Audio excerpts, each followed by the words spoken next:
저는 2년 전에 제자반 과정을 마쳤습니다. 그런데 2년 전에 훈련한 제자반은 저에게 하나님의 준비하심이라는 생각을 갖게 할 만큼 작년에 저에게 닥친 환난은 컸습니다. 만약 제자반에서 말씀과 기도, 예배로 훈련되지 않았다면 저는 그 환난으로 무너지고 말았을 것입니다. 이렇게 제자반 훈련으로 하나님께서 저를 붙들어 주시고 준비 있게 하셨음을 알고 나니 사역반도 저에게 역사하실 일을 계획하셨을 것 같다는 생각으로 사역반을 시작하게 되었습니다. 담임 목사님과의 훈련은 처음이라 기대와 긴장이 되었는데 훈련 첫날부터 그 탁월하심에 놀라게 되었습니다. 탁월하심의 정점은 큐티에서 발현이 되었었는데요. 1번 내용 관철을 집중해서 한 후 2. 연구와 묵상해서 왜 하나님이 이 말씀을 하셨는지 질문을 하고 3. 느낀 점에서 말씀을 통해 어떠한 하나님이신지 발견하고 그렇다면 현재의 나는 어떠한지 자세히 들여다봅니다. 4. 그리고 나서 적용을 하는 것이었습니다. 그리하여 말씀으로 내 삶이 변화되도록 훈련을 시켜주셨습니다. 도저히 안 되는 부분이 있다면 그 방법도 알려주셨습니다. 예를 들자면 말씀에서 회개하는 척만 해도 기다렸다는 듯이 용서하시는 하나님이 나옵니다. 하지만 저는 나를 힘들게 한 일을 용서하고 싶지도 않고 할 수도 없습니다. 그때 목사님께서는 축복 기도를 해보라고 적용을 도와주셨습니다. 또 사역반을 하면 로마서 8장을 외워야 한다는 소문을 듣고 걱정이 많았습니다. 돌아서면 잊어버리는 기억력이기 때문입니다.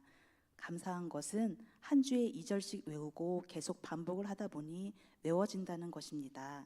너무 신기했습니다. 내가 로마서 8장을 외우다니. 그런데 로마서 8장을 암송하면서 한 가지 마음이 무거워지는 것을 느꼈습니다. 앞서 말씀드린 도저히 용서하지 못하는 일이 있었습니다. 용서를 못하고 있다는 것에 점점 죄책감이 들고 제 자신이 작아지는 기분이 들었습니다. 그러던 중 어느 때와 같이 자려고 누워서 로마서 8장을 틀어놓고 암송을 하고 있었습니다. 1절에서 그러므로 이제 그리스도 예수 안에 있는 자에게는 결코 정죄함이 없나니라는 구절을 들을 때였습니다.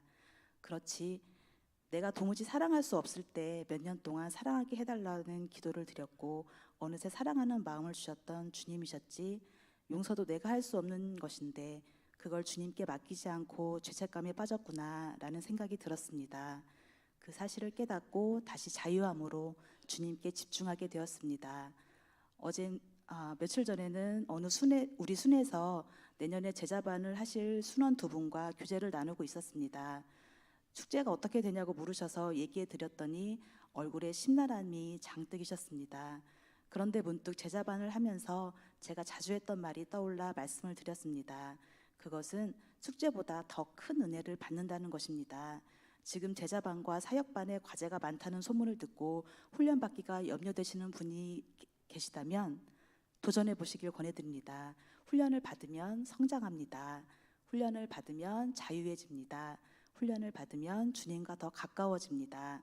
끝으로 총무로 수고하신 사랑스러운 유윤경 집사님, 그리고 어린이집 원장님이신데 매주 목요일마다 반차를 내시고 기쁨으로 참석하신 이정훈 집사님, 고된 삶 속에서도 사랑으로 쌓아 안아주신 오복한 집사님, 얼굴만 봐도 애틋함이 느껴지는 하정희 집사님까지 동역자들과 함께했기 때문에 무사히 수료할 수 있었던 것 같습니다. 또한 기도와 간식으로 지원해 주신 한경미 순자님에게도 깊은 감사를 드립니다.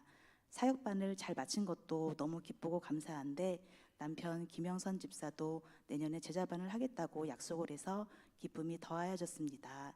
앞으로 우리 가정이 믿음의 가정이 되고 자녀들도 주님 안에서 커나갈 수 있도록 노력하겠습니다.